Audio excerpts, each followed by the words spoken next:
읽으신 본문 욥기 30장 16절에서 31절 말씀을 통해서 저와 여러분에게 주시는 성령의 음성을 듣고 적용하며 기도할 때 하나님의 은혜가 나타나기를 원합니다.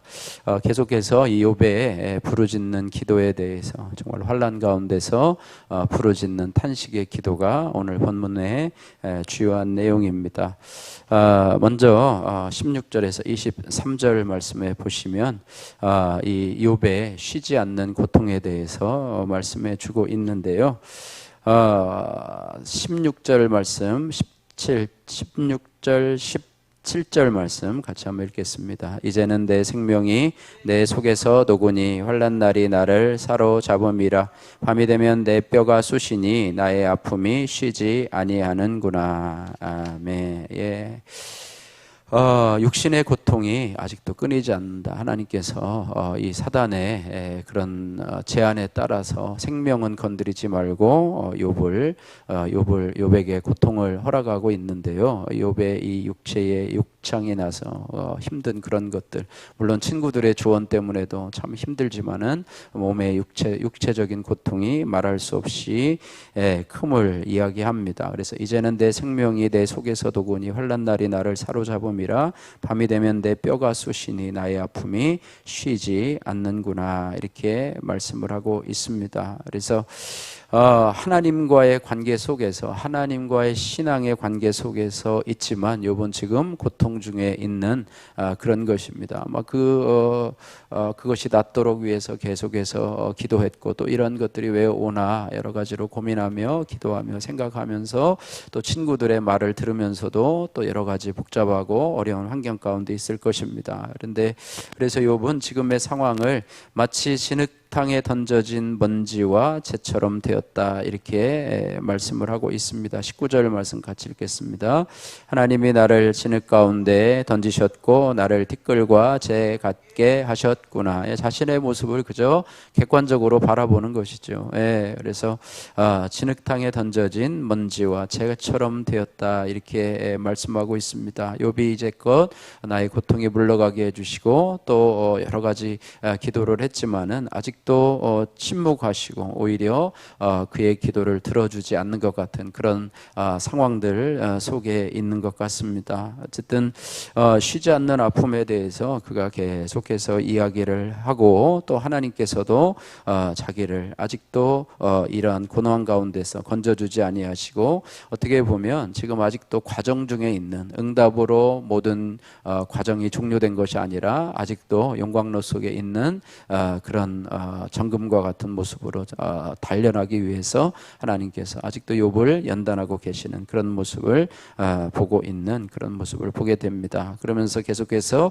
24절에서 27절 말씀에도 보니까 욥은 자신이 재앙 중에 있는 것을 도와달라, 이렇게 부르짖는데, 특별히 자신이 가난한 자를 위해서 고생한 것들을 예를 들어가면서 하나님 나를 좀 돌아봐 달라, 이렇게 말씀하고 있습니다. 25절 말씀 같이 한번 읽겠습니다. 고생의 나를 보내는 자를 위하여 내가 울지 아니하였는가? 빈궁한 자를 위하여 내 마음에 근심하지 아니하였는가? 자신의 과거를 회상하면서 내가 고생의 날을 보내는 자를 내가 긍휼히 여겨서 그를 위해서 울어주었고, 빈궁한 자를 위해서 그를 어떻게 하면 도울까라고 하면서 마음에 근심을 했는데, 지금 26절에 내가 복을 바랐더니 화가 왔고 광명을 기다렸더니 흑암이 왔구나. 그래서 어떻게 보면 참 우리의 삶에 인광보의 어떤 그런 것처럼요, 내가 좋은 일을 하고 선한 일을 하면 좋은 일, 선한 결과가 오는 것이 당연하다고 생각을 하고, 내가 하나님 앞에 충성하고 봉사하면 하나님께서 내게 고난이 아니라 그냥 계속해서 복만 주시고 형통한 일만 주시고, 기도하면 응답하시고, 내가 곤란에 빠져 있을 때 하나님 응답하시는 그런 건데, 이것들이 계속해서 지속됨으로 인해서 이 욥은 하나님 앞에 정말로 부르짖지만 기도하지만은 응답하지 아니하시고 침묵하시는 하나님 앞에서 여러 가지 참 신앙의 갈등을 겪고 있는 그런 모습입니다. 그래서 27절 말씀에도 보니까 내 마음이 들끓어 고요함이 없구나, 환난 날이 내게 임하였구나. 이뿐만 아니라 우리도 신앙생활을 하면서 우리에게 고난이 임하면 우리의 이 욥의 고백처럼 내 마음이 들끓어 고요함이 없구나, 이것이 언젠가 지나가나, 언제 이 고난이 지나가나, 언제 이 문제가 해결되나, 이렇게 하면서 평안한 날을 바라고 행복의 날을 바라는 그런 모습이 아마 우리 모두에게도 있으리라고 생각이 됩니다. 계속해서 28절에서 31절 말씀이에요. 욥은 죽음의 병이 검게 드리워진 몸으로 사람에게 도움을 청하지만 모두 그를 외면하고 있습니다. 그래서 28절 말씀에 보니까 나는 햇볕에 쬐지 않고도 검어진 피부를 가지고 있다. 뭐 선탠을 한 것도 아닌데요. 햇빛에 쬐지 않았는데 희어져야 되는데 검어진 피부를 갖고 있다는 것은 그만큼 건강 상태가 좋지 않다는 것입니다. 그죠? 그를 가지고 걸으며 회중 가운데 서서 도움을 부르짖고 있느니라, 이렇게 말하지요. 그러면서 자신을 나는 이리의 형제요 타조의 보시로다 말씀하고 있습니다. 30절 31절 같이 읽겠습니다. 나를 덮고 있는 피부는 검어졌고 내 뼈는 혈기로 말미암아 탔구나. 내 수금은 통곡이 되었고 내 피리는 애곡이 되었구나. 어떤 친구들의 이제 조언이 없고 이제 자신의 어떤 고백들만이 있게 되어지는데요. 어쨌든 하나님께 기도해도 하나님은 침묵하시고, 또 사람들에게 도움을 요청하나 무관심하고, 또 육체의 고통은요 아무도 참여하지 못합니다. 혼자 밤에 뼈가 타는 듯한 그런 고통으로 잠을 이루지 못하는 이런 욥의 모습들. 그래서 외로워진 존재가 된 욥은 극심한 고통으로 나날을 보내고 있는 그런 모습인 것 같습니다. 그래서 어떻게 보면 참 이러한 여러 가지 고통이 오는 건, 그래서 날마다 좋은 날만 오고 우리가 어려운 날에 이 좋은 날을 바라보지 않습니까? 그런데 날마다 좋은 날만 있는 것이 인생이라면 뭐 누가 인생을 참 힘들다고 이야기를 하겠습니까? 그런데 이러한 고난이 오는 것, 이것은 참 쉬지 않는 또 몰아치는 아픔을 겪고 잠시 있다가 또 우리에게 어려움이 닥쳐지고 밀물과 썰물이 반복되는 것처럼 우리 인생도 그렇게 되는 이유는 뭐냐면, 이런 고난 가운데 아픔을 겪으면서도 내 힘이 빠지고 나에 대한 믿음, 나에 대한 신뢰가 꺾여지고 하나님만이 나의 구주요 소망임을 알게 하라는 것이다. 욥도 자신에게 부유하고요, 또 남에게 존경받고 또 남들에게 인정을 받을 때에는 참 내가 대단한 사람이구나 아마 생각을 했을 것입니다. 그래서 하나님께 대한 믿음이 있다고 하지만은 그러나 자신에 대한 신뢰가 강했던 그런 모습이라고 생각이 되고, 욥뿐만 아니라 저와 여러분들도 마찬가지죠. 주위 사람들이 나를 늘 높여주고 칭찬해주고 인정받으면 나는 괜찮은 사람이구나 생각하며 하나님께 소망을 두지 않는데, 이러한 고난이 계속해서 다가오다 보면 나는 별거 아니구나, 그냥 이렇게 하다가 뭐 생명이 끊어지는 연약한 존재일 수밖에 없구나. 그러면서 믿음 있는 사람은 하나님으로 의지하고 하나님만이 나의 소망이요 또 하나님만의 나의 구주가 되시는구나, 이렇게 생각을 한다고 하는 것입니다. 그러므로 우리가 당하는 그런 고난들 우리의 삶을 삼켜버리는, 내 과거에 어떤 일을 했든지 간에 지금의 고난은 과거에 그것을 끌어올려서 그것을 상쇄할 만큼 그런 것이 아니라고 하는, 과거는 과거고 현재의 고통은 고통이라고 하는 것이고, 과거에 아무리 존경받았어도 지금 내가 도움을 요청할 때 아무도 도와주지 않는 그런 상황들은 상황이라고 하는 것입니다. 그러나 성도는요, 나의 모든 수고를 아시는 하나님, 과거에 내가 한 행동이 그저 없어지는 것이 아니라요, 우리가 한 수고와 헌신은 하나님께서 이미 다 기록해 놓으셔서 우리의 하늘나라에 쌓아 놓으셨다고 하는 것입니다.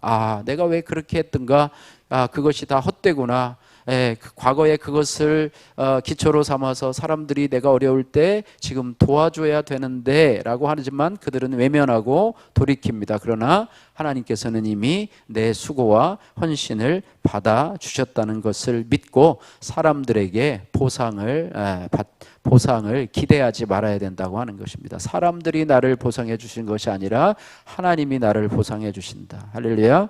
이런 믿음을 가지고 우리가 살아가야 된다라고 하는 거예요. 그래서 욥은 이런 고난 중에서 자신이 하나님께 대한, 그전에는 정말 믿음이 좋은 사람처럼 생각이 됐는데 하나님을 원망하고 또 하나님이 안 계신 것처럼 탄식하고 또 사람들이 나를 도와줄 것처럼 생각했는데, 내가 전에는 저들을 도와줬는데 내가 어려울 때 저들은 나의 도움이 되지 않는구나 라고 하면서 사람들에 대한 기대를 가지고 있고 또 사람들에 대한 미움과 원망 또 하나님에 대한 의심을 가지고 있으면서 자신이 100% 죄인임을 알게 되고 자신이 연약한 존재임을 깨닫게 된다라는 것입니다. 하나님은요, 우리를 고난을 통해서 우리 내면의 불순물들을 제거하시는 하나님. 그래서 나의 가는 길을 오직 그가 아시나니 나를 단련하신 후에는 내가 순금과 같이 되어 나오리라. 그래서 인생의 목적은 행복이 아니라 뭐라고요? 거룩이라고 하는 말씀을 기억해야 합니다. 우리가 그것을 기억해야 됐어요. 그러므로 고난은 하나님을 더 가까이 만나게 하시려는 하나님의 역사하심을 우리가 기억해야 할 것입니다. 평범한 삶이 비범한 삶이라고 하는 김민아님의 큐티인 간증입니다. 저는 말씀을 사모하는 교회에서 청소년 시절부터 큐티를 접했습니다. 하지만 제 속에 세상 가치관이 뿌리 깊게 자리 잡아서 예수님을 열심히 믿으니 하나님이 특별한 삶을 살게 하실 거야 라고 생각을 했지요. 그래서 제 인생의 목표는 뭐든지 열심히 해서 좋은 대학과 직장에 가고 좋은 남편 만나 남들이 부러워하는 삶을 사는 그런 평범한 목표였습니다. 이후 저는 믿음의 공동체에서 남편을 만나 결혼을 했습니다. 그러나 저희 부부는 공동체에 묻지 않고도 결혼한 지 1년 만에 직장을 그만두고 세계 여행을 떠났습니다. 선교의 비전을 확증받겠다는 거창한 목표를 가지고 떠났지만 저희 부부는 귀국하는 날까지 매일 싸우고 미워하며 이혼까지도 생각을 했습니다. 행복을 바랐더니 화가 와서 서로의 죄성을 보게 되었고 창창한 미래를 기대했지만 귀국 후 저희 남은 건 마음의 상처와 시집살이와 긴 실업 기간뿐이었습니다.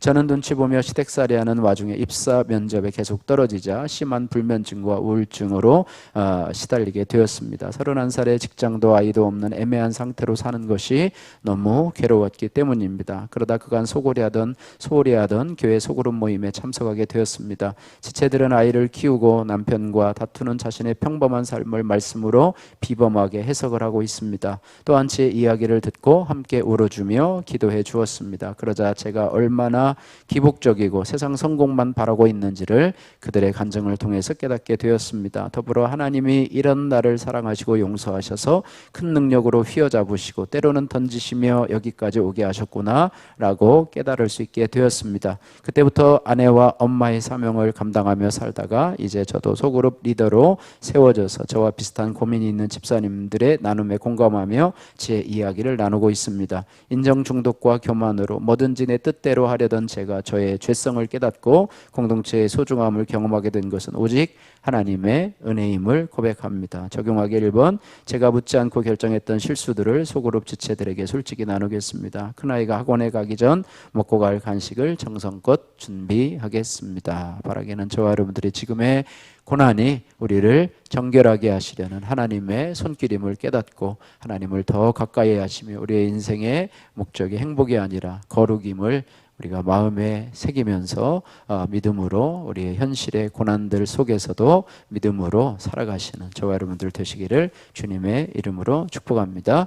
기도하겠습니다. 사랑하시는 하나님 감사합니다. 우리에게 고난을 허락하신 주님의 뜻을 우리가 깨닫지 못하고 나의 공로를 세우며 살아갔던 저희들을 용서해 주옵소서.